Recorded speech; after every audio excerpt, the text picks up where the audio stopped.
Live from Toronto, Canada, The Conspiracy Show with Richard Syrett from Zoomer Radio, AM 740. Welcome to the Audio Imaginarium. Come on in, weary traveler. Hang your cloak on a peg, grab a stool, and come warm yourself by the fire. There are stories to be told, and you are among friends. This hour, open lines. Open lines. Ask me anything. And then, hour 2, Rosemary Ellen Guiley, our resident paranormal investigator extraordinaire who joins us every month, will be here to discuss angels and angelic communication. She has a book called Calling Upon Angels and how angels can help us in everyday life. And of course, as we head into the Christmas season, what better time than to discuss angels? Always been fascinated by angels. A quick programming note, no live stream tonight. No live stream on our YouTube channel. However, this radio transmission will be uploaded to the YouTube channel in the next few days. Incidentally, the YouTube channel has been rebranded and renamed. It's now called Strange Planet. And in addition to this weekly radio program, The Conspiracy Show, which you'll find on the YouTube channel, and occasionally we live stream as well, you'll also find on the YouTube channel episodes of my podcast, Conspiracy Unlimited. We're going to start posting those on the YouTube channel. And eventually, in the not-too-distant future, we'll start posting my other podcast, The Rock and Roll Twilight Zone. So there'll be plenty of content going up on the YouTube channel, again, now called Strange Planet. And incidentally, we now have over 13,000 subscribers. So let's see how quickly we can get to 15,000 subs. Let's try for 15,000, shall we? Can you help me? We will resume live streaming The Conspiracy Show on YouTube in January 2019. But as I say, we will post the audio from The Conspiracy Show on the YouTube channel. When we don't live stream, we post the audio a few days later.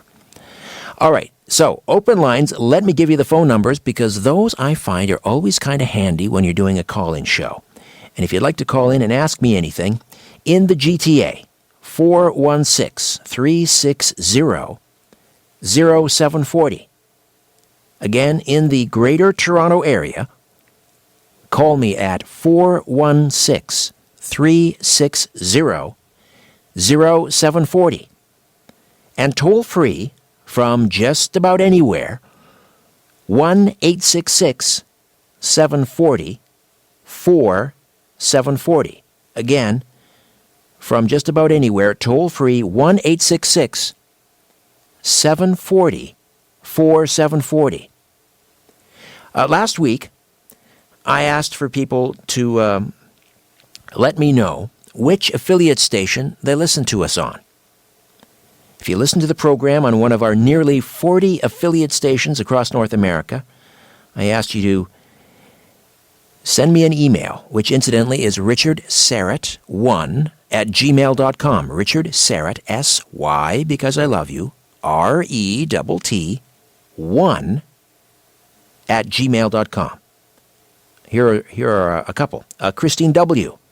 Listens to The Conspiracy Show on WRNN in Myrtle Beach, South Carolina. Thanks, Christine. And here's a gentleman who listens on the Zoomer app in Ocala, Florida. Cap Smoot. I love that name. Cap, perhaps that's short for Captain Smoot. Thank you all. And again, if you'd like to send me an email, please do so at richardsyrett1@gmail.com and tell me where and how you listen. All right, so much to talk about this hour, and so much has happened since we last spoke. Of course, last week we had our remote viewing experiment. How did you do? Would love to hear from you. How did you do? Incidentally, we tweeted that picture at Richard Syrett. We tweeted the picture of the hidden object that Douglas Cottrell had on his desk down in London, Ontario, and several of you tweeted your results, your remote viewing experiment results, and some of you were very, very close. Of course, we also have the yellow vest protesters that are tearing Paris apart, and it's spreading now across France. President Emmanuel Macron has announced that he will speak to the French people. This after 4 weeks of protests that have really shaken up that country. Unrest sparked by his proposed fuel tax hikes, which he has now said will not go in place. But they've morphed really into just a general anti-government revolt. And French authorities said today they have now arrested more than 1,700 people amid these nationwide yellow vest anti-government protests. The day before, that caused widespread damage, particularly in the capital of Paris. The Interior Ministry said 1,220 of those arrested had been retained in custody. And Interior Minister Christophe Castanet said 135 people were injured in the Paris protests after demonstrators clashed with tear gas-wielding police. That's right, they are now using tear gas. And Castanet estimated the number of protesters at 10,000 in Paris. But get this, now 125,000 across the country. And local media are putting the number of injured higher at 264, including 39 security personnel, and some 89,000 police have been deployed. So this yellow vest movement, named for the security jackets donned by the protesters, which began a month ago, again as protests over a proposed tax on fuel, or raising the taxes on fuel. But it has it's developed into an expression of general anger at high living costs and particular discontent with President Emmanuel Macron, seen by some as elitist, I would say now seen by most. And the government's decision last week to abandon the fuel tax really has done little to dampen the ire of protesters, and they continue to call for Macron's resignation, along with a motley assortment of other demands. So what do you think? Are these protests a tipping point? I believe this is about far more than this fuel tax. I believe this is a repudiation of the globalist ideology. The French people are, as you are no doubt very familiar, deeply patriotic, and nationalism is it's in their blood. Yes, I'll use that word, nationalism. It's not a bad word, quite the contrary. The left and the media they're trying to co-opt the word and claim it's code for white supremacy. Of course, we repudiate white supremacy. But for my part, I refuse to let the left and the media co-opt that word. Nationalism, for me, is a belief in the nation-state and pride in one's country. It is the antithesis of globalism, which promotes open borders, mass migration, the erosion of national sovereignty, full stop. And the people in France have had enough of Macron and globalism. I'm not sure where these protests will lead in the short term. Macron is below 18% in the polls. That's getting down into Nancy Pelosi territory.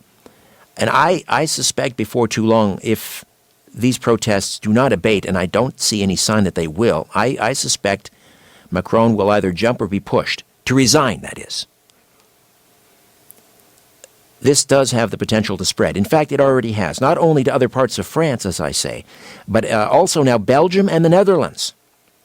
Hundreds of yellow-vested protesters are calling for the resignation of Belgium's prime minister. And they've marched on the European quarter of Brussels yesterday as the movement that started in France made its mark, as I say, in Belgium and the Netherlands.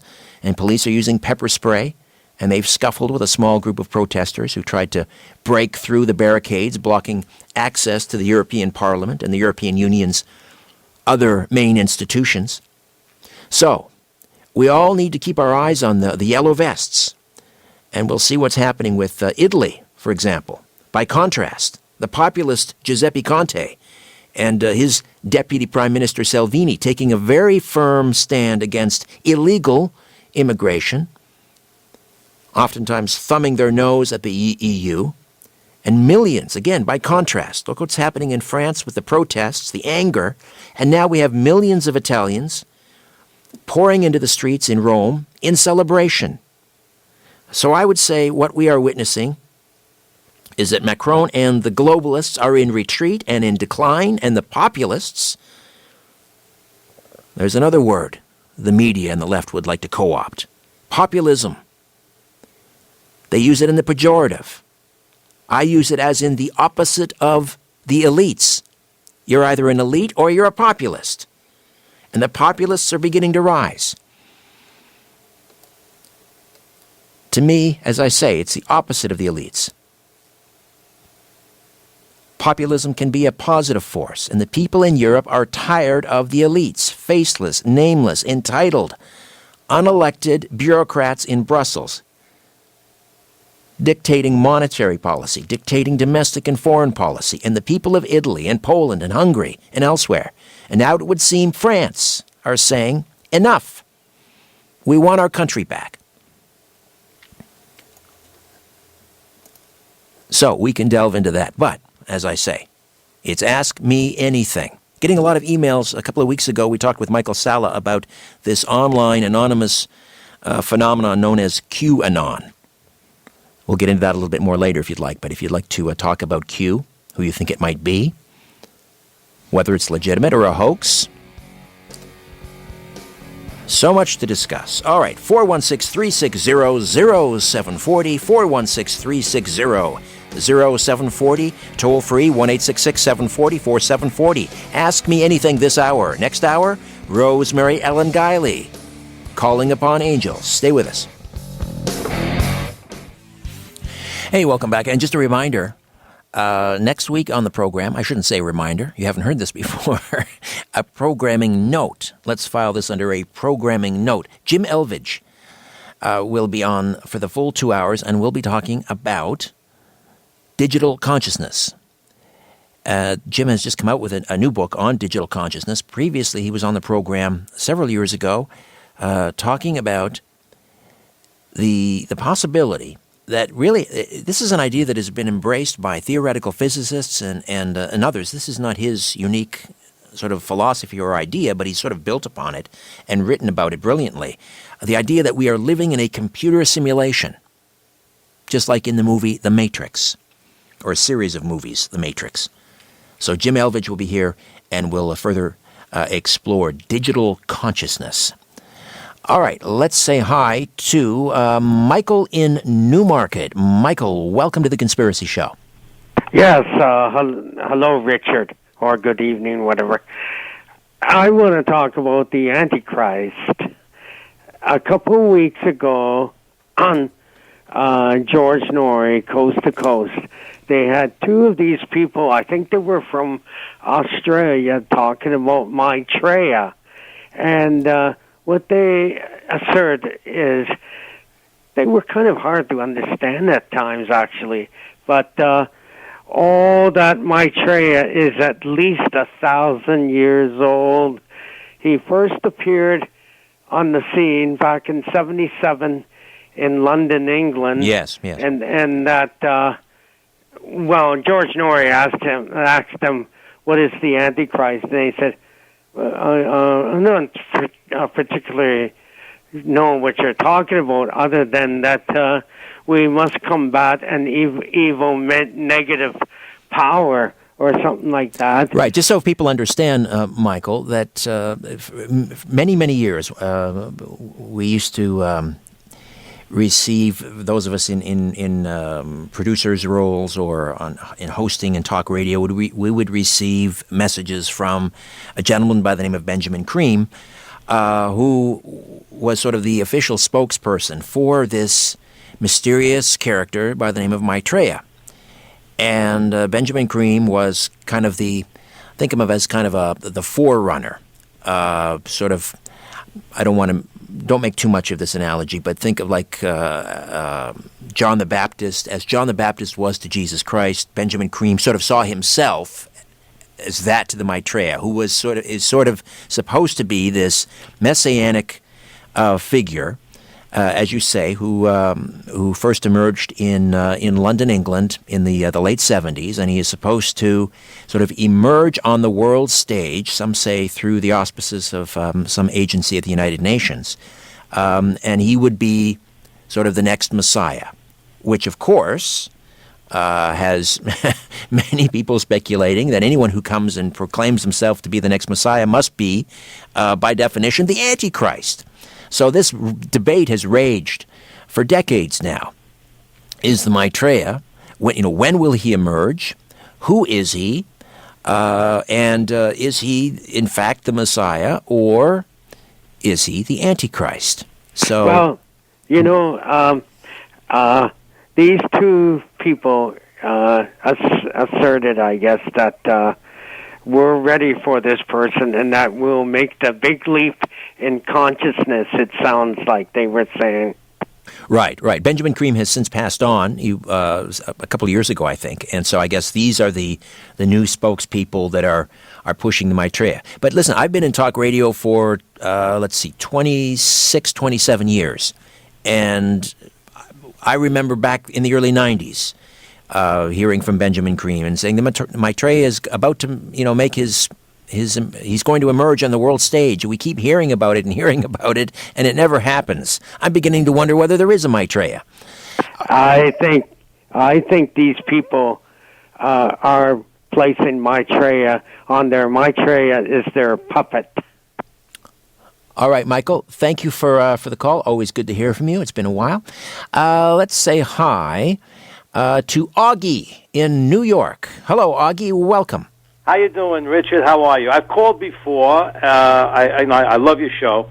And I just wanted to call to suggest a possible show. I came across something that was absolutely mind-boggling, fascinating, no rhyme or reason to it. And it simply is the incredible amount of disappearances of people of all ages, from young children all the way up to senior citizens in America and Canada's national parks. The numbers are staggering. And a gentleman by the name of David Paulides. That's right, David Paulides. Yes, you know him. I do. I hosted an event here in Toronto several years ago. Oh, you did. With David. He was brought to town by Patrick White from Conspiracy Culture, a bookstore, right. And so I got to introduce David. And of course, David is a regular with George Knapp on my colleague at Coast to Coast, and does a tremendous job. And every time David comes on, he just just the interest is just tremendous. You're right. It's mind-boggling.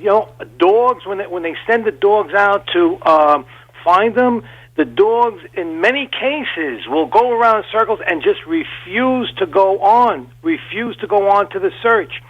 And people are found missing, and then they come back 4 days later, and they're in the same spot that they were found missing when they already searched the area. Right. There's so many common denominators with these people that disappear. Many of them. I'm trying to. I don't want to steal David's thunder. I got to get him on the program. He reached out to me recently on Facebook, so I'm going to get him on. And I have his. He's Canada 411 book. He has many books now in the series. I think there's like 4 or 5 in the series. But, it's actually kind of scary when you hear him. Oh, my God, it's scary. One of the facts, I just want to show you one of the things he brought out, which he discovered rather recently, and it, again, no rhyme or reason to it. He's finding that like 80 to 90% of these people who are missing, either found dead or found alive, believe it or not, are somehow of German descent. Now, yes. Why would there be such an inordinate amount of people of one particular culture group? There's nothing that makes sense about what's going on. Right. And in some cases, the Green Beret are called in to coordinate the search. He gets no information from the National Parks Department. That's the other aspect of the story is That's how right. tight-lipped they are. They're stonewalling. Refuse. They're stonewalling. They tell him when he's launched FOIA requests that they don't keep that kind of data, or then they say, well, we have it, but it'll cost. We're going to charge you like an exorbitant amount of money to release the data. So there's something very strange afoot. I will endeavor to get David on the program. I tell you, I guarantee it would be a blockbuster. Oh, I know it would be. It's so scary. It just, if you see some of the things that take place, it makes absolutely no sense whatsoever. Right. For example, they will find a small child that's disappeared, let's say, on a path. And then they will find that child miles away in some inaccessible area. There's no way that child could have gotten up there on their own. Exactly. Yeah. He doesn't really offer too many explanations. He lets pretty much you come up with some sort of viable solution to what is going on.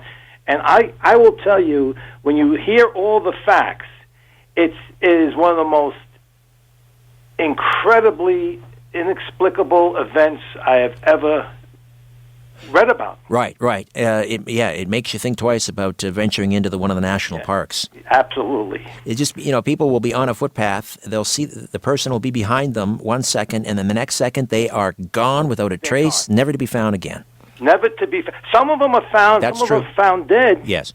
Some of them are never found again. And when they do find them, they will either, according to police, they will either not talk about it or have no recollection as to what took place. Fascinating and scary. Yep. Augie, great to hear from you. Thank you, Richard. Take care. Bye-bye. Let's head on out to Etobicoke, and Kevin joins us on The Conspiracy Show. Hello, Kevin. Hi, Richard. Thanks for taking my call. My pleasure. I was hoping you could explain to me what this pact is that the Prime Minister has gotten us into with the UN, because I have no knowledge of it, and I don't trust anything I read in the mainstream media anymore. Well, the formal name is the Global Compact for Safe, Orderly, and Regular Migration. And it's been sort of dubbed the New York Declaration because it was this migration pact that, I guess, I'm trying to think what year they started sort of signing on, but I think there are something like 193 member countries. They've signed on to this thing. It's a migration pact that it's been agreed upon by UN members, except for the United States. And the draft, I think, came down in July. And then it's supposed to be, tomorrow, in fact, tomorrow and December the 11th. So Monday and Tuesday of this coming week, all of the UN members that have signed on are going to gather in Marrakesh, in Morocco, and formally adopt this pact. And Canada is expected to sign on. But there are a number of countries, I mentioned the United States, that have serious reservations. Do you know if the Tories win the next election, can they get Canada out of this? Well, I don't see why not, because I don't think it's binding. It's much like the Paris Climate Treaty. It's or even UN Agenda 21. It's supposed to be voluntary, but we shall see. And Andrew Scheer has said that he would pull out. So we'll see. But what concerns me? I mean, obviously, we are concerned about refugees. What concerns me about, as always, the vagueness of the language. So, for example, the pact proposes, quote, a 360-degree vision of migration that recognizes that better cooperation is needed to facilitate safe and orderly migration. So, in other words, it's as far as this pact is concerned, mass migration is a fait accompli. All right? Never mind about debating whether we want increased migration and where we want it from. The fact is, no, it's coming. We need to figure out how we're going to facilitate it in a safe and orderly manner. So that concerns me. Again, not opposed to refugees. Canada, the United States. I mean, there are not a lot of countries that take refugees. We are one of the few. So Japan, China, for example, are they taking refugees? No. South Korea? No. The majority don't. The other thing is, I believe in the sanctity of a sovereign nation state. It is the best safeguard for individual liberties. Yes. And I will not cede that. I will not, as if I have the power. But we should not cede that to the United Nations. It's an effrontery. It is eroding our sovereignty, and the Prime Minister should not be in the business of eroding our sovereignty. He is sworn to protect our sovereignty. So to me, anyway, you'd have to, if you want to read, there's something like 23 objectives, and the other thing is they're talking about, the human right to migration.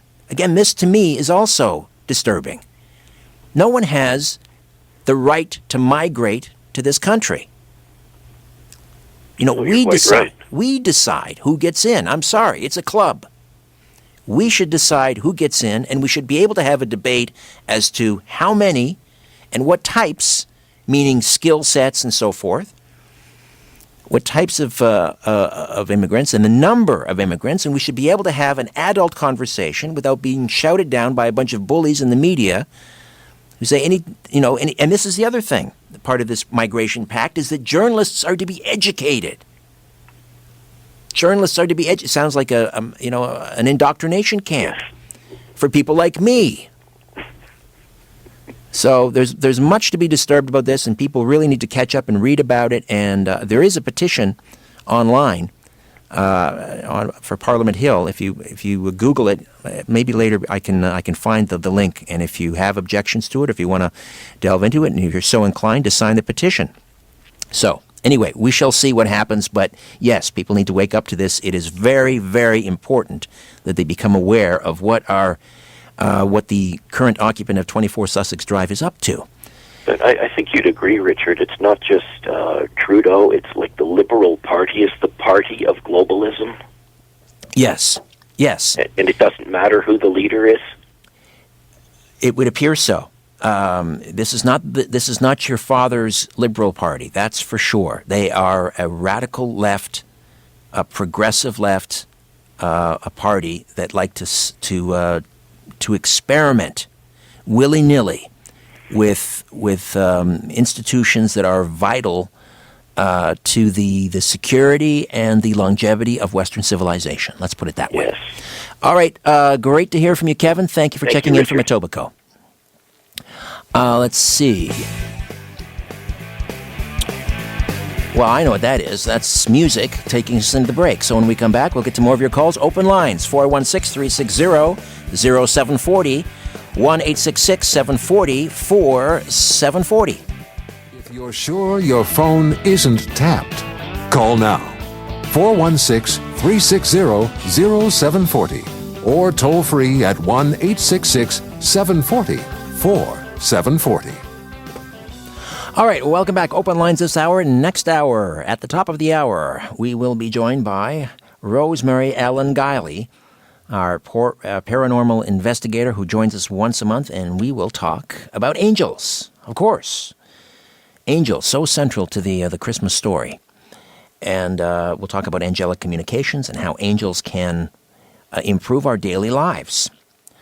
All right, let's see. Let's go back to the phones and say hi to Donna is in Niagara. Hello, Donna. Welcome. Oh, hi, Richard. I'm sort of a new listener. Welcome. Very recent. I think you were doing the show on crop circles. I have done a number of shows on crop circles, yes. So the most recent one. And you know what? I was still really interested, and I wanted to... Doesn't seem to have much. I'm sorry, Donna, you kind of cut out there. You wanted to know more about... I was wondering if you had the name of a book that I could get to do more research. The name of a book doesn't jump immediately to mind, but but here's a suggestion. Okay. One of our frequent guests discussing crop circles is Patty Greer, and we call her the crop circle gal. And she is a filmmaker, and she has made a number of films on crop circles. So if you let me see if I'm very quickly. I'm gonna tap and see if on the computer, and see if I can get you her email, or rather her her website, and you can get her films. Let's see, cropcirclefilms.com. Cropcirclefilms.com, and she's got I think she's made 7 or 8 films. You know what? Crop Circle Film. I think I've watched those. Yeah, that would be a great place to start. That'd be a great place to start. I watched a lot. Okay, all right. But there's just so many crop circle signs, wonders, and mysteries. Yes. Crop circles, art in the landscape. Right, and when I went online, most of the ones came up were from Europe. I couldn't hardly get anything in the United States, and nothing in Canada. Yet I know I've heard they have been in Canada. But anyway, I'm going to research that. The next thing is I want to talk about cell phones. Cell phones, all right. I was just informed, and I've been having trouble. Someone said that people are listening in or copying things I do on my phone. Is that true? Well, it's possible. I mean, the technology certainly exists. In fact, the FBI have nabbed certain crime syndicate members because they were able to remotely turn their cell phones on and listen in on conversations. This is fact. I believe it was the FBI who did this. So the technology exists. Whether they're targeting you, I mean, better safe than sorry, right? So, you can like on your laptop or your computer, you cover up your webcams so that. I don't use those. No, you don't. Okay. I'm not a sophisticated computer user. All right, maybe that's a good thing. I don't do Facebook. But it's my phone that I use, and I'm using Pinterest. And they keep asking me if they can use my camera. I turn that off. Right. But my flash keeps going off. Oh, that's interesting. And I put tape on the back of my phone. Yes. And it still keeps going off. That's interesting. And then this man said, my landlord said... Is it... Well, you know what? That's a great question. Is it possible for someone to hack into your cell phone? And in fact... There are emails going around where people will say, hey, we've been watching you. You better send us some money, blackmailing you, and saying, we've been watching you. We've caught you through your webcam in compromising situations, or we've been tracking your browser history, and we're going to release this to your contact list and all these naughty places you've been visiting online, et cetera, et cetera. And these are scams, right? These are scams. These are on the order of, the Prince of Nigeria asking for money, that sort of thing. But I'm sure at some level the technology exists, and they can target who they want to target. I don't think you have anything to worry about, but I am intrigued by the idea that your flash keeps going off. Yeah, and I covered up the two things at the back that are the camera phone and the camera flash, plus I turned it off in the menu. And it still keeps going off. And I don't know what it's doing. And whenever it says, can we use your camera, you just say, I just X it out. Right. Because I'm addicted to that thing called Pinterest. Okay. I travel the world because I can't travel right now. So I travel the world on Pinterest. I see places I've never even knew existed. And circles. Well, you can browse on Pinterest without activating your camera, right? You don't need to activate, unless you're taking pictures and adding to Pinterest, you don't need your camera, so. Yes, that's why I've been covering it up. Sure. All right. Well, maybe you take that to a phone techie and find out what's going on there, because I can't help you with that. Okay, and I'll look up that crop circle thing. Thank you so much. Thank you. If I have problems with my phone or my computer, I go to my 12-year-old twins, who I now affectionately refer to as the IT department. I mean, I just haven't a clue. I'm, what was that Phil Hartman sketch on Saturday Night Live? He was, I'm just an unfrozen caveman. That's me. All right. Do I have time for another one, Ian? No. Ian is waving me off like the third base coach on the Toronto Blue Jays. No. Do not attempt to steal home. All right. If you got a line, hold on to it. If not, jump on board. 416-360-0740. 416-360-0740. Toll free from out of town. 1-866-740-4740. The Conspiracy Show with Richard Syrett. Back with more open lines. The truth is not out there. It's right here. The Conspiracy Show with Richard Syrett from Zoomer Radio. All right, welcome back. I mentioned this online petition, if you're so inclined, a petition to the Government of Canada regarding the Global Migration Pact, petition E-1906, petition E-1906, and it's petitions, plural, petitions.ourcommons.ca. Again, that's petitions, petitions, petitions.ourcommons, OURCOMMONS, ourcommons.ca. I think that'll get you where you need to go. But if you Google it, you should find it. It's a House of Commons, Parliament of Canada petitions page. And the one pertaining to the Migration Pact, I believe, is E-1906, Global Compact for Safe and Orderly and Regular Migration. And it's open for signatures until Feb 21, 2019. All right, back to the phones, and let's say hi to David in Toronto. Hi, Richard. Hi. Yeah, hi. We met at Dr. Judy Wood, and I still haven't collected that beer. I owe you a beer. That's right. That's right. Well, anyway, recently when the Danforth shooting occurred, it appears that a globalist agenda for the confiscation of firearms appears to be underway. The local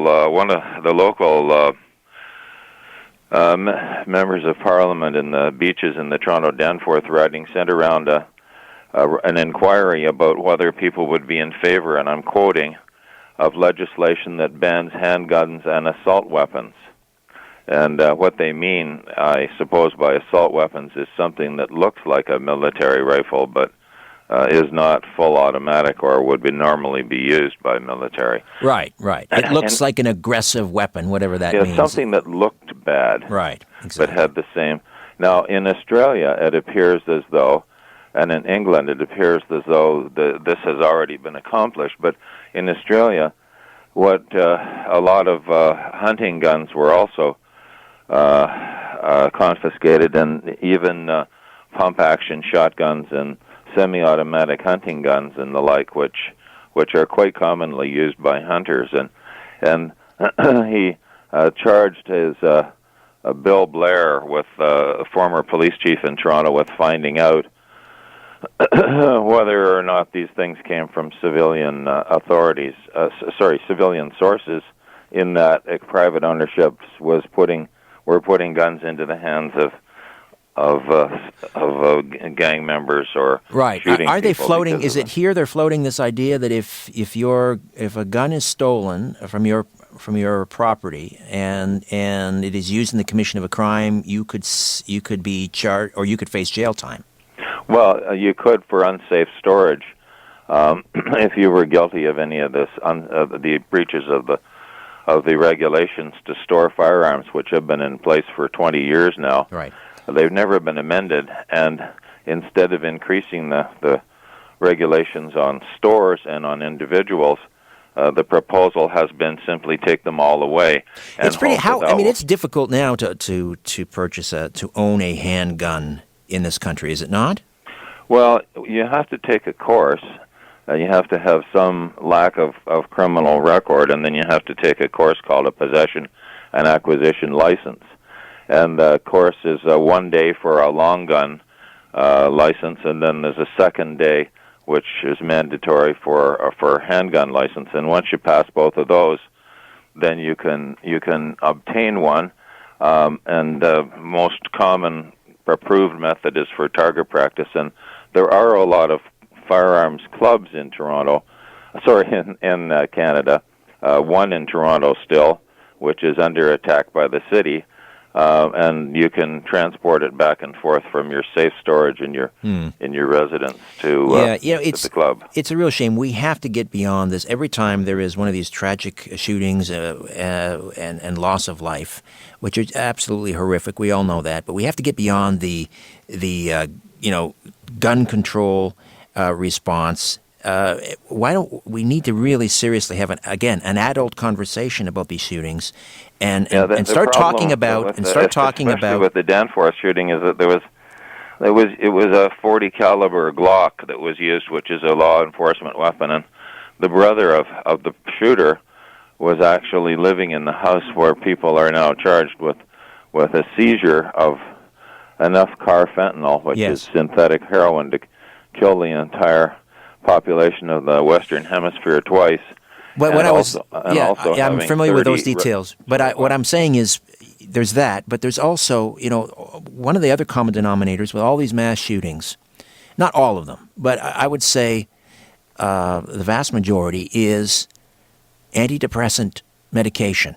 Yeah, selective serotonin uptake inhibitor. Yes, and nobody wants to have that conversation. Surprise, surprise, because you look at the pharmaceutical companies that have been sued in court or settle out of court, and for them it's just the cost of doing business because it's hundreds of billions of dollars. This people in North America are popping these drugs like they're coming out of a Pez dispenser or a penny bubblegum machine. It seems like 3/4 of the population is on some sort of an SSRI, and nobody wants to have that conversation in the media again because of the sponsorships and so forth. There's black box warnings on them too. Yes, if you look at the actual packaging, it says might cause violence or suicide. And this is exactly the sort of thing that you see. If the Danforth shooter guy there with his mental problems, who knows what he was on? Yeah, we really need to move beyond the take away their guns argument. From the people that aren't criminals or gangbangers or aren't mentally ill people on selective serotonin uptake. Well, it's just it's a facile argument, and it gets us nowhere. I'm all for responsible gun regulation and so forth, but we have that. We need to really get to the bottom of what's the root cause of this, and we're not having that discussion. David, thank you so much for checking in. Good to hear from you. Let's say hi to Alan up in Alaska. Hello, Alan. Hi, Dave. Hi, Richard. How you doing? I'm well. Hey, were you affected by that big earthquake was it Anchorage? Or it was Anchorage, right? That was down near Anchorage. That's about 360 miles from where I am. I felt it. I heard it a little bit, rattled the house a bit, but it didn't tear anything up or anything. But that was what was that, like a 7 magnitude, and yet no injury and something like that. And no serious property. Well, some of the infrastructure, the roads and so forth collapsed, but right, some overpasses and stuff like that fell, but I think that's about it. Amazing that it was a miracle. They learned a lot of lessons from the Easter earthquake back several years ago, and really limited a lot of the huge buildings in Anchorage and stuff to try to mitigate some of those problems. Right. I mean, that's like earthquake central. You get a lot, right? Yes, sir. All the time. All right. Well, great to hear from you, Alan. What's on your mind? Well, I was kind of glad you mentioned the Yellow Vest movement, and a couple of other things that come up during the show. I think a big part of what they're against is the Migrant Pact that you mentioned, and also the Paris Climate Accords. And Macron, of course, is pushing all of these, and he also recently got rid of some taxes for the elite, so of course he sounds like an elitist.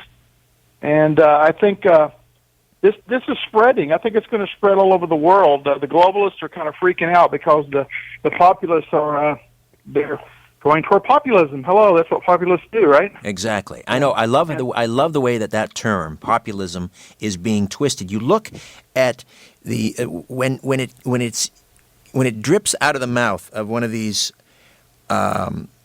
mainstream broadcasters or in print, you can just see the derision or hear the derision in their voices. Populists, a populist movement, and often it's a far right populist movement. Everyone they disagree with. You never hear anyone talking about the far left. It's always the far right this and the far right that. And populism is it's like they use it in the pejorative, like it's a bad thing.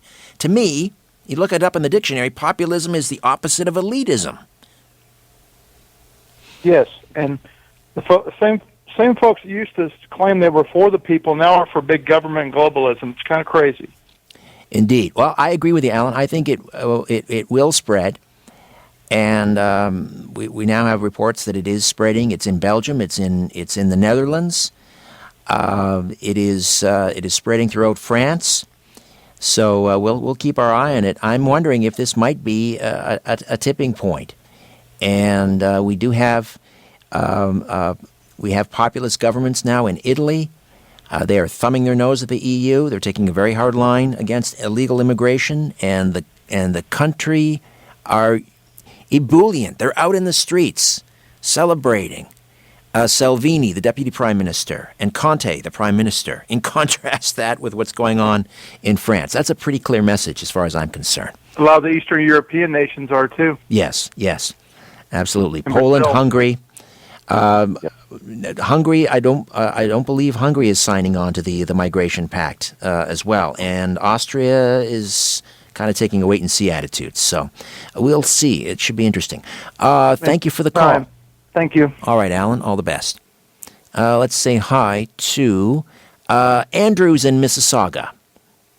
Hi. I know it's almost the end of the hour, but I'll try to make this quick. I know your show essentially is there to question the truth, expose the unknown. But I have a question for you. When do you think it became taboo to question the government or question official narrative events? I remember it was like mainstream media for the most part were questioning like the Iraq War and 9/11. But then one thing I noticed past year is the Las Vegas attack. People were questioning for a few days, and then it just fell off the radar. Is your opinion, do you think it fell off the radar just because it's been 15, 16 years since 9/11? We have social media, Twitter, other distractions, or do you think people are getting better at like shutting down the narrative? I think all of those things, a combination. I think the intensity of the news cycle. It's not even a 24-hour news cycle, and a lot of that has to do with President Trump because he drives the news cycle. He gets up in the morning and he'll send out. He's very clever this way. He because the media is against him. He's basically decided, well, if they're going to be against me, I'm going to at least. It's like throwing pork loin into a backyard and it's descended upon by a bunch of pit bulls.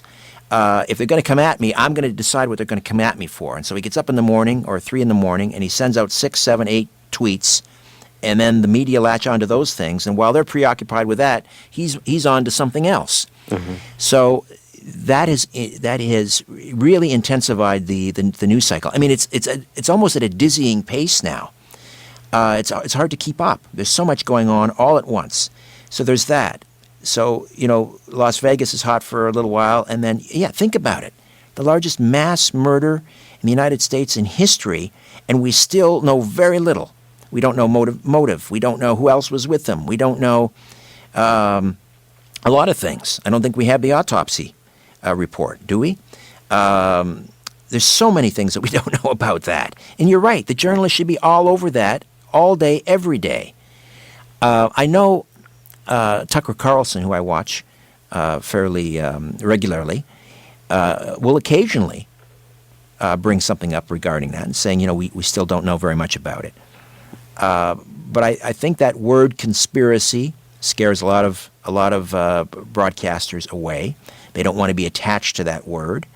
But all that is required for a conspiracy is for more than one person to be involved, and then you have a criminal conspiracy.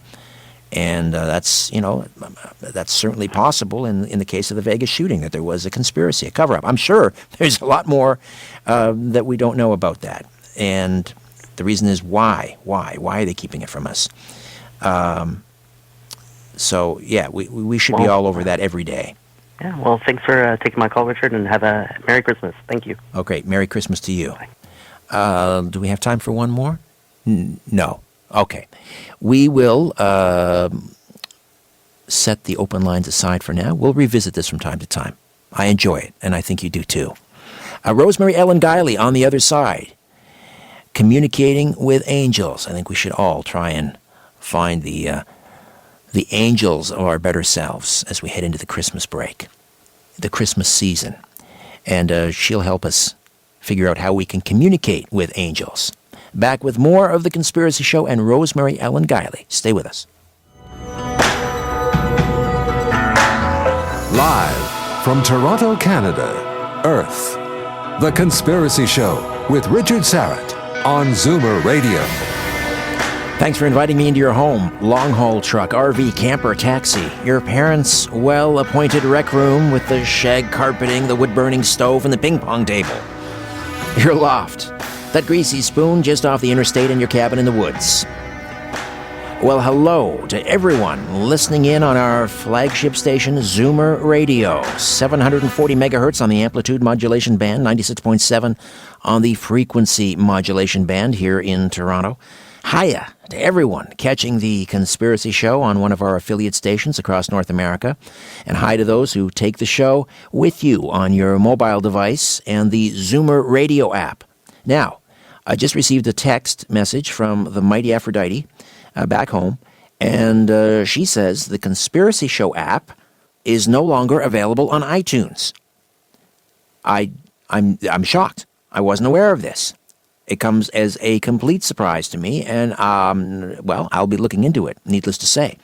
So, howdy to all of you who watch the live stream on our YouTube channel. And just a reminder, we're not live streaming tonight on YouTube. However, this radio transmission will be uploaded to the YouTube channel in just a few days. And once again, the YouTube channel is now called Strange Planet. The YouTube channel is now called Strange Planet, and we've passed 13,000 subs. So please, help us get to 15,000 and hit that red sub button. However, and wherever you're listening, I bid thee the warmest of welcomes, and I thank you for your fine company. Rosemary Ellen Guiley is here for the full hour to talk about angels and angelic communication. Before that, just a reminder, The Conspiracy Show is now on Patreon. If you're a fan of the show or my podcasts, Conspiracy Unlimited, or The Rock and Roll Twilight Zone, and you'd like to become an official patron of The Conspiracy Show, just go to patreon.com/The Conspiracy Show, patreon.com/The Conspiracy Show, and check out the 3 tiers or levels of support. The Star Chamber, Whistleblower, Truth Seeker. And incidentally, I want to mention and thank our Star Chamber members. And it's Denny Blaisdell, I believe. Let me see. I want to make sure I get this name right. Denny Blaisdell and Brad Richardson, 2 of our Star Chamber patrons. Thank you so much, Denny and Brad, for your support. Also, every month, the names of Patreon donors in the Star Chamber, Whistleblower, and Truth Seeker tiers are entered into a draw for Conspiracy Show merch. And this month's winner is Robert Carrasco of Oakland. Robert, you'll be receiving a copy of my Strange Planet Volume 2 CD, and that's a collection of my weekly radio features called Strange Planet. Also, the exclusive monthly Hangouts on Air and monthly chats for Patreon members, those begin in January.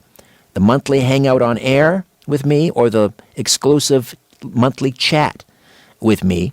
So if you're a Patreon sponsor, and you'll be receiving more details on how to get in on the Hangout on Air and chat with me, those start in January.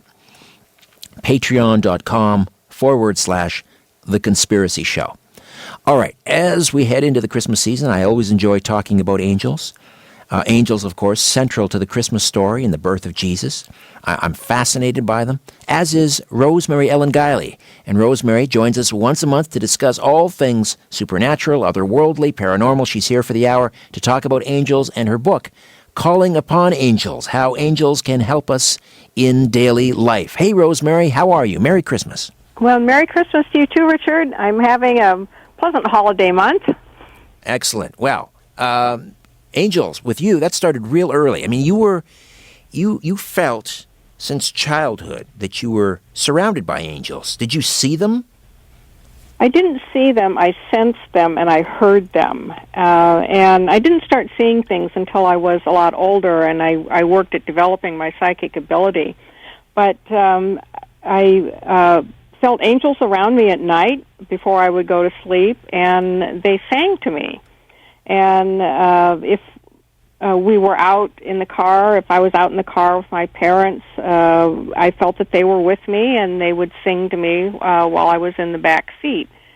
And I thought everybody had angels around them. To me, it was perfectly natural. And it wasn't until I got older that I realized that people don't often experience angels. They might not see them, hear them. They might have maybe one or two experiences in their whole life, but not experience them on an ongoing basis. So throughout my life, I have cultivated this relationship with the angel kingdom, and I felt that it's been very important to me in my own spiritual path. They are, by their very definition and nature, messengers from the Godhead, and they are intercessors, and they connect us to the divine. In popular culture, they've been portrayed, I think of, Touched by an Angel, which was a wonderful show, or Highway to Heaven. So we think of angels as being, very approachable, very human-like. So we have that. We kind of contrast that with sort of biblical accounts. And I think of angels, and you refer to them in Calling Upon Angels as having this majesty, being full of majesty and power. I think of, if I were to encounter one of the archangels like Michael or Gabriel, I think I would be terrified. I think they would be so, the light would be blinding. It would be so awe-inspiring, almost to the point of being frightening. What do you think? Well, they are characterized by brilliant light, and in fact, when they do manifest in appearance to people, it's often as a pillar of light, not as a winged being. And I've had several of those experiences myself throughout life. The light is so intense that you can't even look at it directly. And angels have communicated that they have to lower the intensity of their light just to even get to that threshold. That the human organism just simply could not stand the intensity and the brilliance. There are, by the way, only a few angels, according to lore, who are capable of standing in the brilliance of God. They're called angels of the presence. And there are said to be 7 of them, and the archangels that we're most familiar with, Michael, Gabriel, Raphael, and Uriel, are among those 7 who have the capability of withstanding the direct brilliance of God. You mentioned wings. Is that just, again, another sort of myth that's come down through popular culture because we refer to them as messengers? I mean, do angels, in fact, have wings? They can have wings and appearances. It seems that when angels manifest to people, they take on a form that's most appropriate for the encounter and the individual. But the addition of wings really came from the Greeks and the Romans. When angels were adopted into the official dogma of the emerging Christian church, there was a great debate among the theologians as to whether or not angels could even be portrayed in art, because there were no official images of God. And so how could something that's even semi-divine be portrayed in art? But we did allow angels into the religious art. And so the early artists looked first to the classical gods for models. And these were gods who had wings on their helmets, like Hermes, Mercury of the Greeks and Romans, the messenger god, or they had wings on their feet, like Nike. And the wings symbolize the ability for rapid transport between worlds and the ability to reach heaven.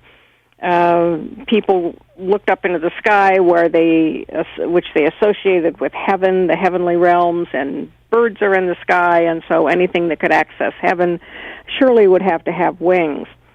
Well, over the course of time, the wing became more and more emphasized in art, so that by the time we reach the Renaissance and the pre-Raphaelites, wings are absolutely enormous. Swans were used for models, and the wings are glorious looking and sometimes multicolored as well. But in real life, angels may not have wings when they appear to people. I think I've shared this story with you years ago, but my one little fella, North, who's now not so little now, he's 12, but I remember we came out of, we were visiting his godparents, and he might have been 2. He could barely, just to the point of forming very simple sentences. Maybe he was 2.5. And either my wife and I were carrying him down the steps of the godparents' house after the visit around Christmas, and he looked up into this pine tree or a cedar tree or whatever it was, and he pointed, and there was nothing there to the visible eye, and he pointed, and he said something to the effect of, "Look, an angel," and he talked about wings. We asked him to describe it, and he talked about the wings having eyes. And it seems to me that one of the 9 orders of angels, one of those angels or types of angels, they have wings with eyes. I'm not sure if it's the Seraphim. Does that sound familiar? The Seraphim are described as having wings with eyes, yes. The higher angels, and we conceive of angels in a hierarchy of ascending order to the Godhead. And what the eyes symbolize are the eye, literally the eyes of God, the many-seeing eyes of God, which see everything in creation in all directions. Now, he was 2.5. He had no, there was no feeding his mind with talk of angels or anything like this. There's no way he would have known anything about that. In fact, I didn't know about angels with eyes until we looked it up. Would a seraphim make itself visible to someone, or do we have any dealings with seraphim? Well, the Seraphim are said to be the closest order to God, the highest, and their energy is the most intense and most refined. And according to official lore, they don't often mingle with humans because of that. Rather, they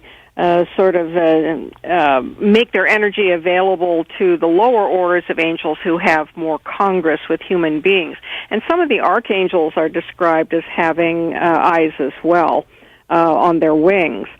So it's certainly plausible that your son could have had that sort of experience. And I find experiences like that as wonderful evidence and testimony to the existence of angels, that people without any direct knowledge of how angels should act or what they should look like have experiences that share common threads throughout history. Yes, as do I. And I love that story and that it happened to my little guy, and I think about it often.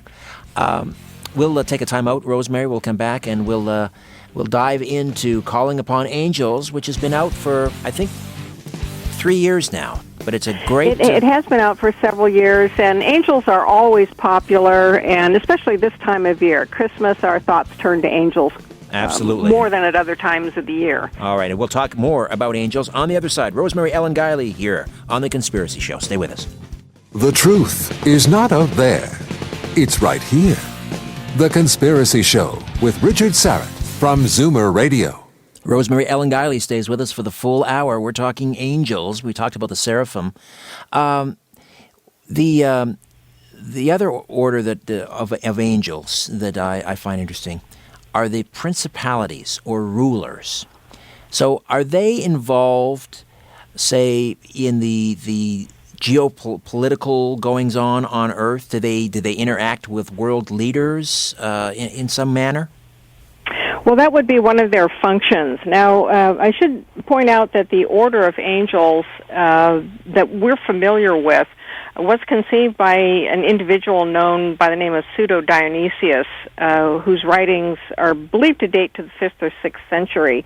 And he's only one of many theologians who conceived of orders of angels and their duties. But one of the duties, whether they're principalities or some other kind of angel, would be to oversee the, you could call it the politics of Earth. That is, peace on the planet, good relations among nations and societies. And so one of their functions then would be to commune with the heads of state. They got their hands full these days, obviously. Oh, they certainly do. And another function that they would have would be overseeing religion. And, you know, people ask, well, if angels are really doing their job, why do we have so much discord and chaos and unhappiness? But it's made quite clear in all the writings about angels that it's not their job to solve our problems for us.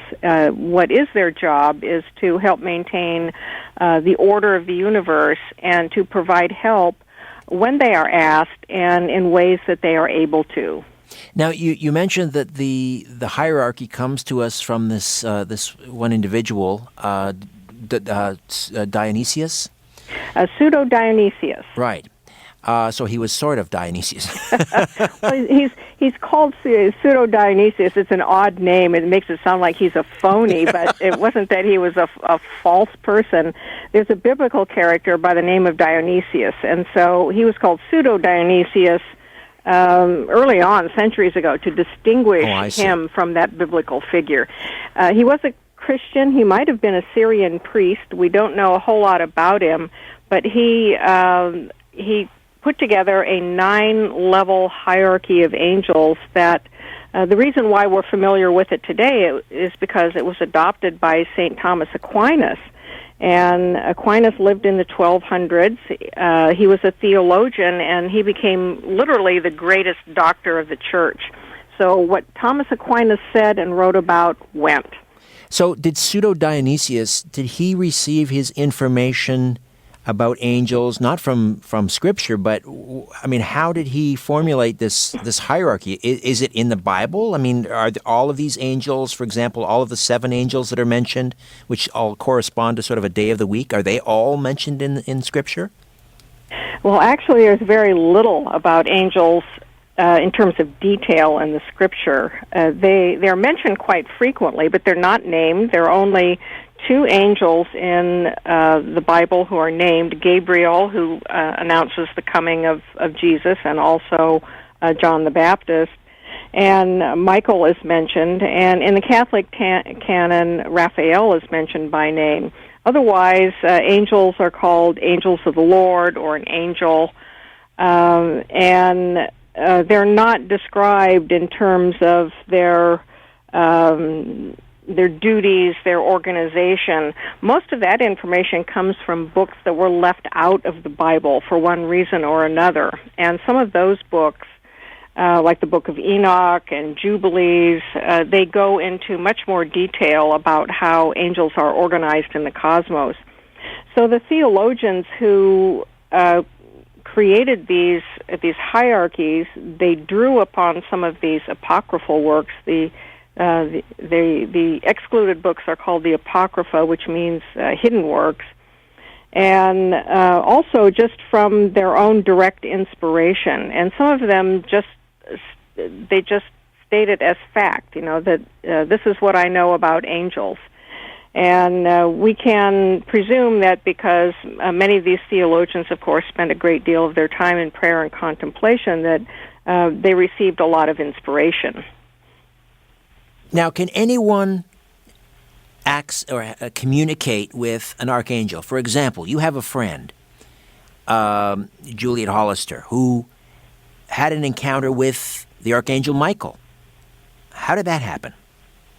This happened in the 1980s, and this was a time when belief in angels was kind of at an ebb. And in fact, for a long time in modern history, people felt that only important individuals or religious people would have actual contact with angels.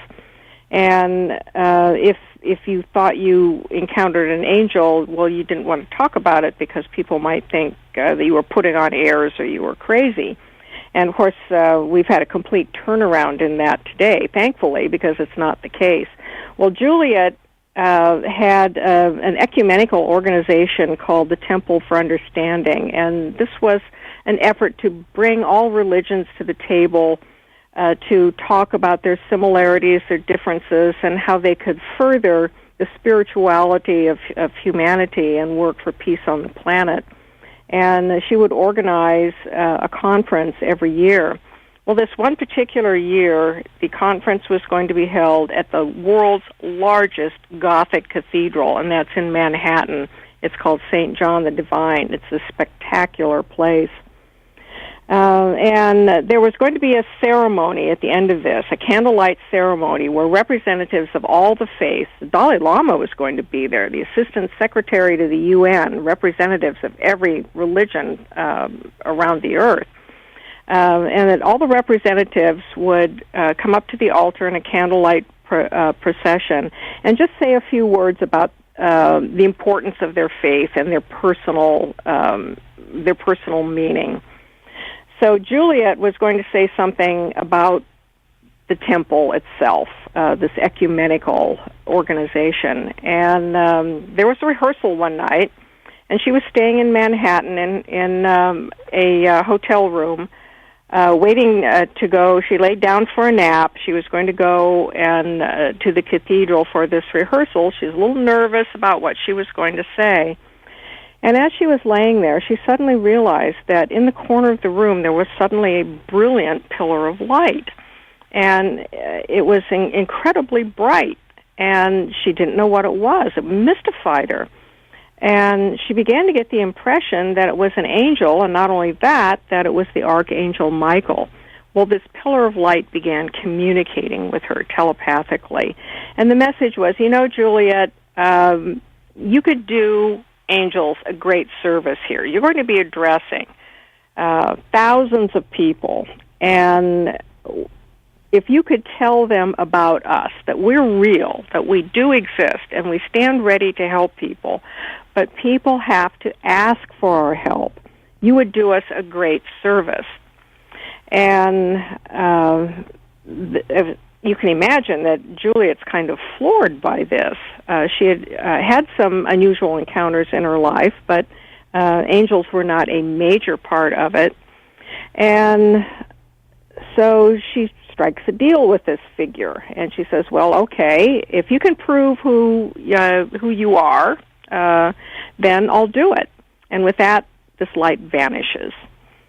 So she goes out to gets dressed, goes out to the street. It's a Friday night. It's very cold, nasty weather. You can imagine anyone who's been in New York City Friday night at rush hour trying to get a taxi. Good luck. And so she stands on the street, tries to flag a taxi down, and all of a sudden this light bulb goes off in her head. Hey, wait a minute. I can call on an angel now. She says, okay, Michael, surely you can send a girl a taxi. And within seconds, a taxi pulls up, and she gets in. Well, a lot of taxi drivers have crucifixes hanging from their rearview mirror, sure, or some sort of religious items, or families of photos of their families. And as they go along, she notices her attention is drawn to this rather cheap-looking and very large statue of an angel on the dashboard, and it says, the right Archangel Michael, base of the statue. So you can see how all of these things are piling up. Well, she has a conversation with the taxi driver. He has his license display. His name is Tony. And she says, say, Tony, why are you having a statue of the Archangel Michael in your taxi? And he says to her, you don't know about Mike? Let me tell you about Mike. He's my best friend. And he goes on and on about how all the times, anything, the smallest thing in life, the smallest problem, he can turn to Mike and get some help. And he said, you should ask him yourself. He could be your best friend, too. So when Juliet gets out at the cathedral, she says, okay, I'm convinced, I will do it. But she's still a little nervous because she has no idea how people react to angels. It just isn't discussed. And it's an old topic relegated to Christmas cards and Christmas carols in the Bible, not modern day. But she follows through with her bargain, and she talks about angels and how they are ready to help us, but they do need to be asked They're not going to intervene in our business, but they will help us when we ask for their help, and they will help us according to how they can. And she said that the talk was well received, much to her surprise. She expected maybe some bad backlash reaction. And then she got an avalanche of response from people who were in attendance there. And there were thousands of people, and the cathedral can hold thousands and thousands for these big ceremonies. People who wrote to her and contacted her later saying, "I'm so glad you said that. I've always believed in angels, and they are our biggest helpers. Thank you for validating that." Well, of course, in the 90s then, you mentioned the show Touched by an Angel. Yes. We had this explosion of interest in angels, and I think our society was ready for it then. Angels had been sort of, I guess you could say, lurking in the background for so long, waiting for attention. And we seem to be in a collective state of need of spiritual help and divine support. And so we had an explosion of television shows, documentaries, books about angels, and they've become more firmly anchored into our spiritual practices since.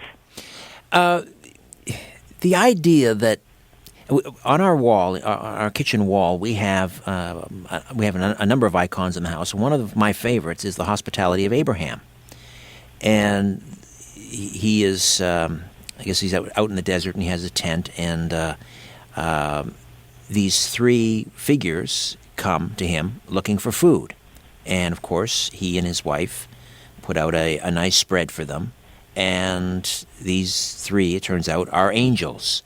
So it seems that from time to time, God will send his angels to sort of test our character. You talk about that in the book. I mean, I know you wrote it 3 years ago, but I don't want to necessarily talk about a specific case, if you can remember one. But cases where angels, they may appear very, very human, sort of humble. They come looking for help as if they're there to test us. Well, yes, and I think that angels are sent among us unawares, as the expression goes. And, Richard, I've actually done about 6 or 7 books on angels over the years, and they're such an important part of my work. Somebody is always wanting to know about them, so it's all, very, current, even though we don't have the TV shows today. But the story of Abraham, well, it has a number of functions. The three angels come and visit the elderly Abraham and Sarah, who are childless, and as was customary in the time with travelers, you were welcomed, you were fed, you might be housed. And so these three strangers are given a meal, and they seem to eat this meal with Abraham and Sarah. And they predict that Sarah will get pregnant and have a child, which the elderly couple find hard to believe because she's past childbearing.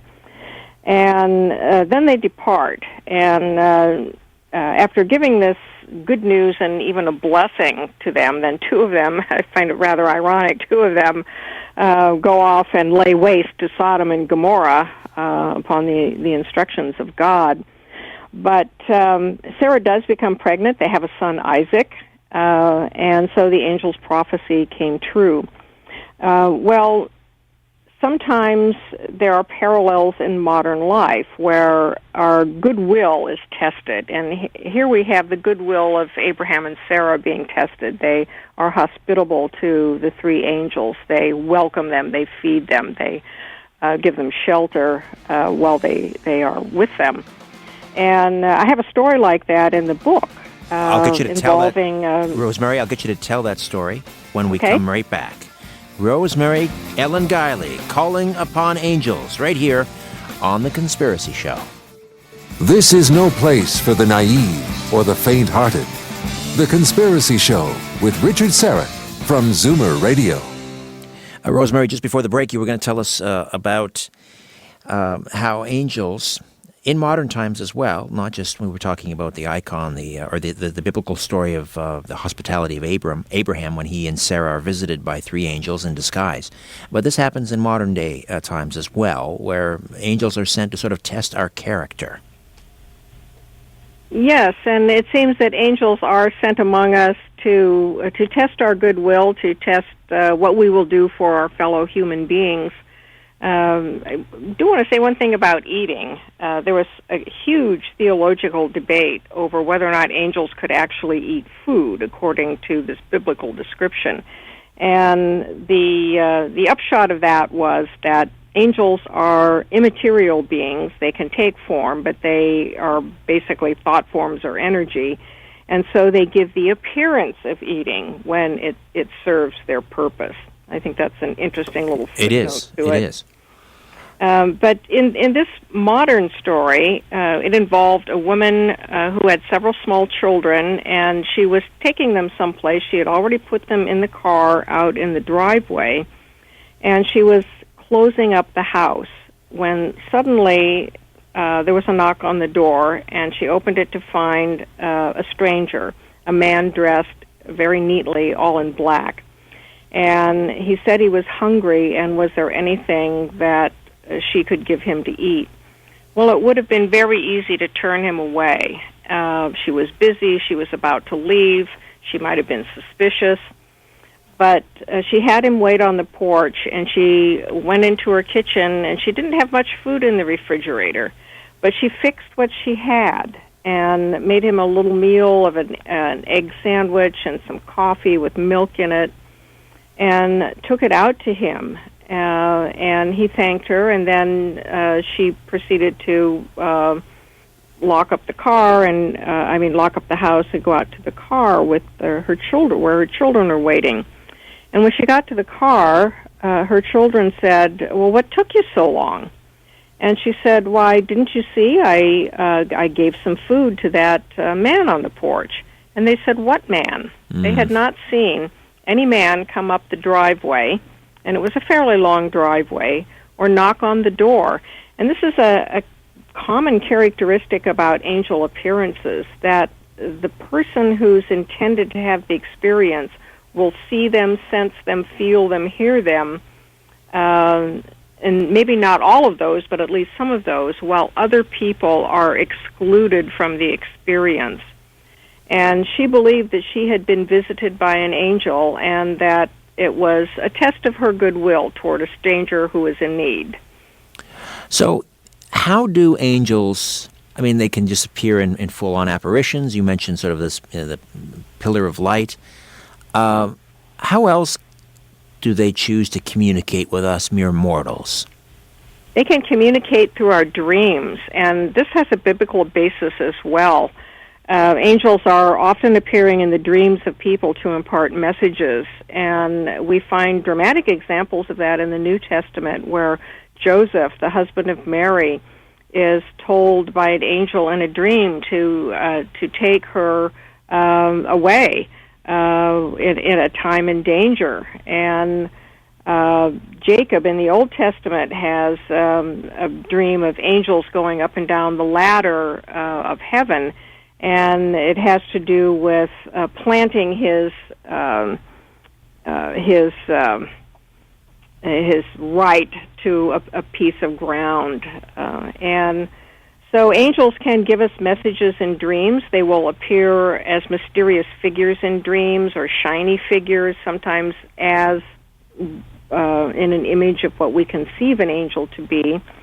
They will appear in human form as mysterious strangers. This is a peculiar kind of contact where a person is in a crisis, and it might even be a life or death kind of crisis, and suddenly a mysterious stranger appears with an unusual appearance. They are frequently described as having unusual eyes, or there's something about their energy field that's odd.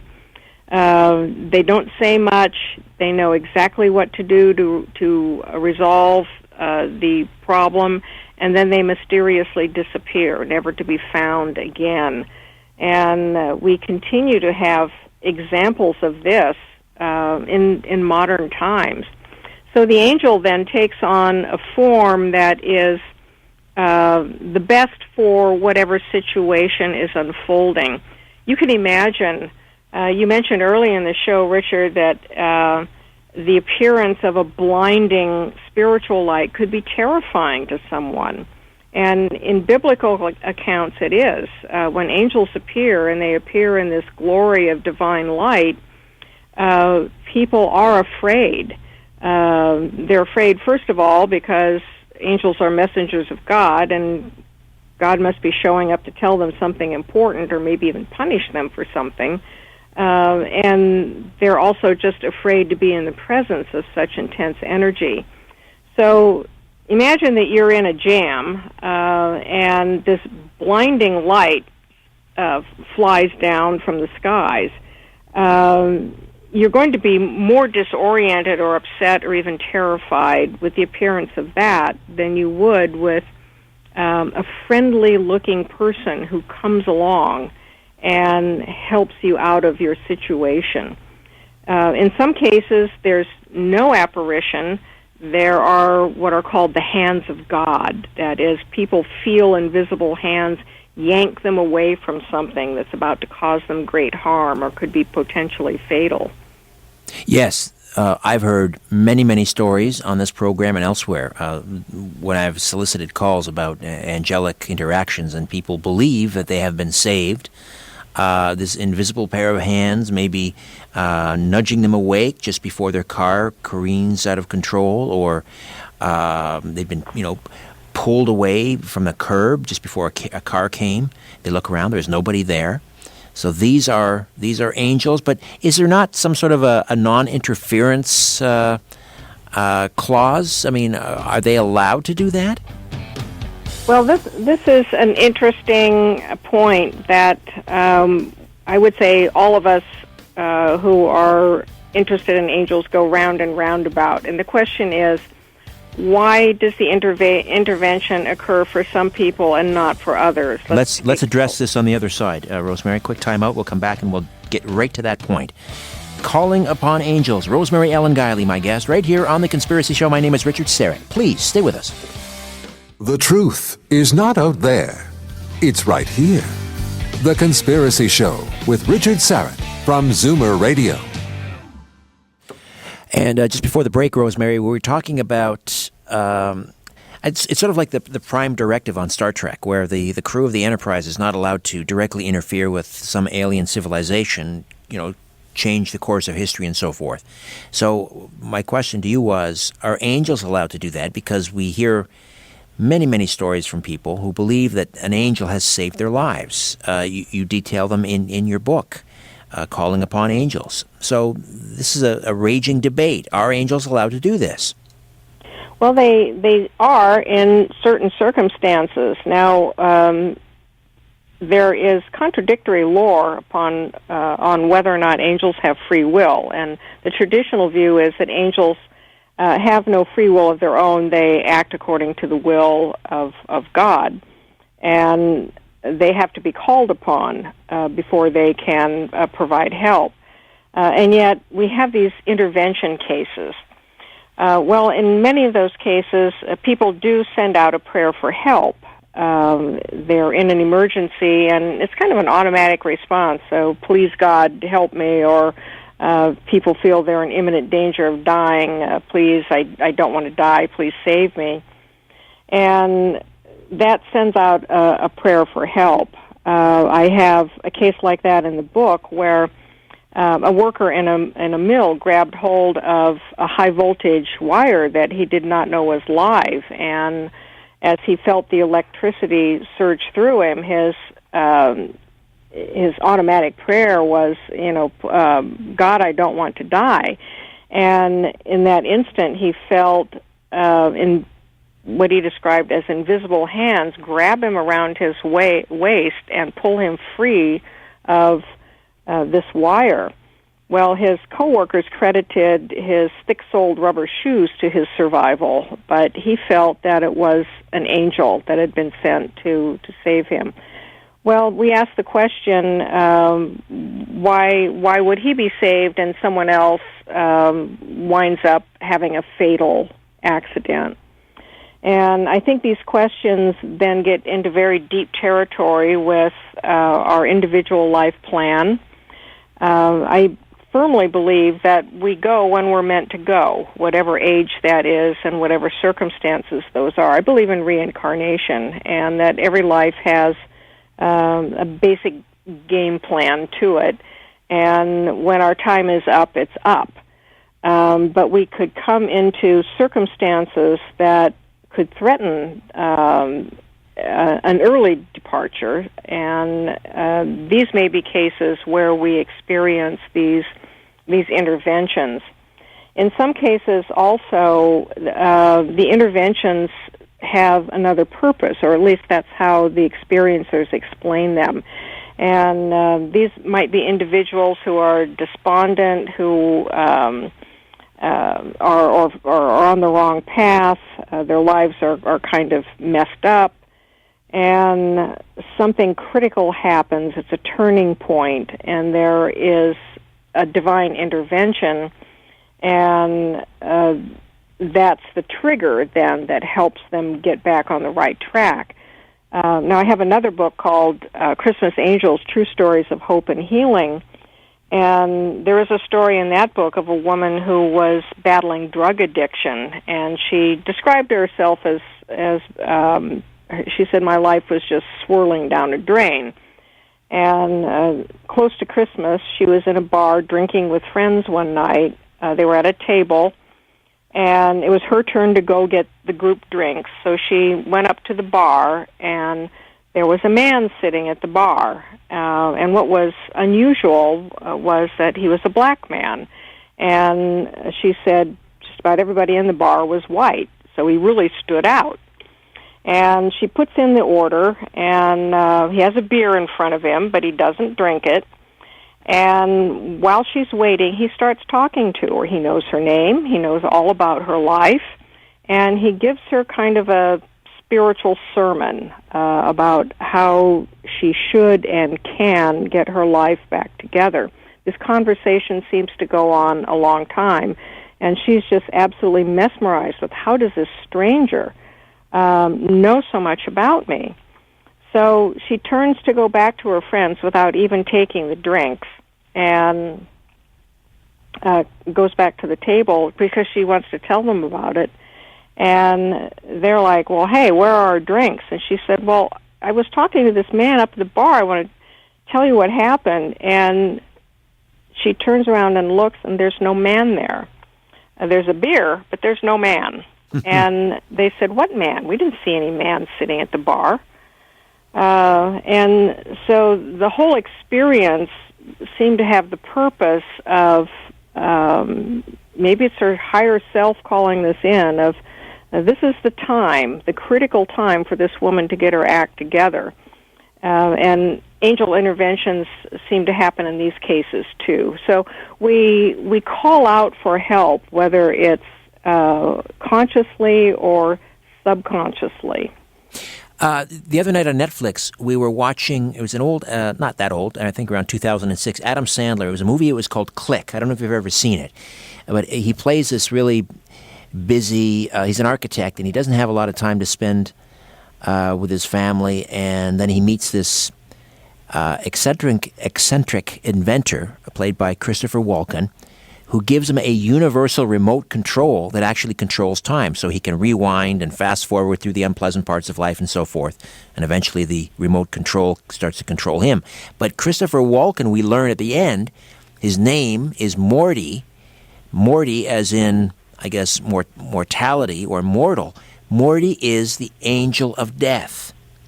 Is there an angel of death? There is, and Michael often fills that function as being the escorter of souls. There are other angels that are named as the angel of death, and their purpose is to help the soul to the other side when our time is up. And John Dye played that figure so well in that popular TV show, Touched by an Angel, where The angel of death is often portrayed as a very beautiful, alluring figure to help make death easier, help make the transition easier. And do we only see the angel of death when it's our time, or have people seen the angel of death, say during a near-death experience? Well, angels of death can be seen for other people, and I have some descriptions of that in Calling Upon Angels.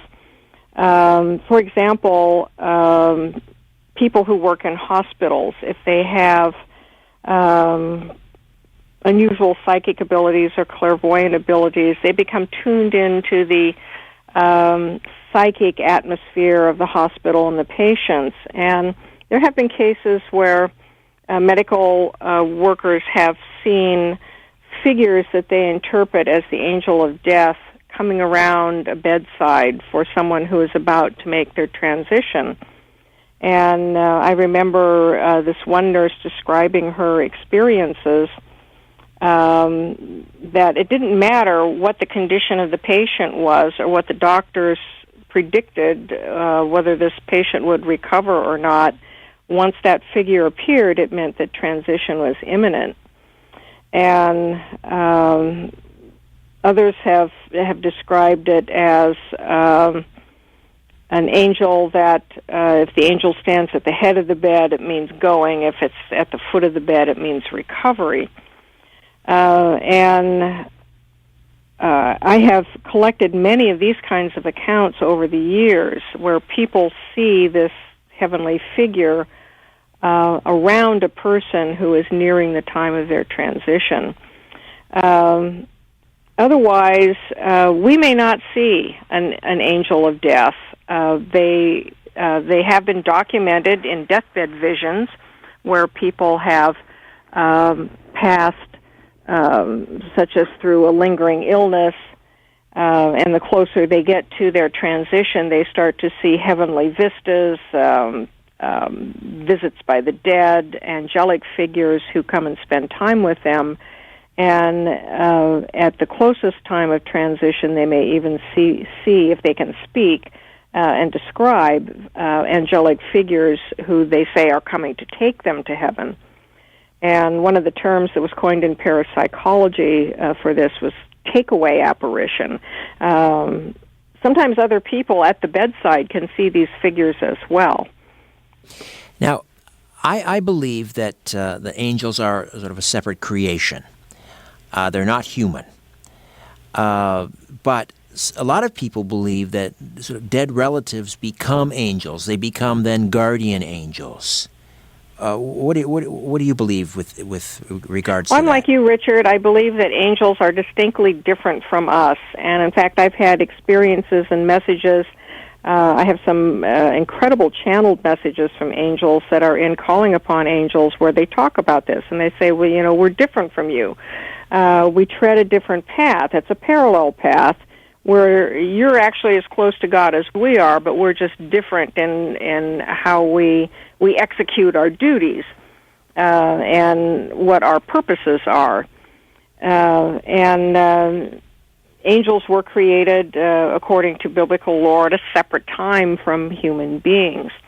But yes, many people do say that, Grandpa's my guardian angel now, that our ancestral dead take on that role. So my feeling is that people can become angel-like after death.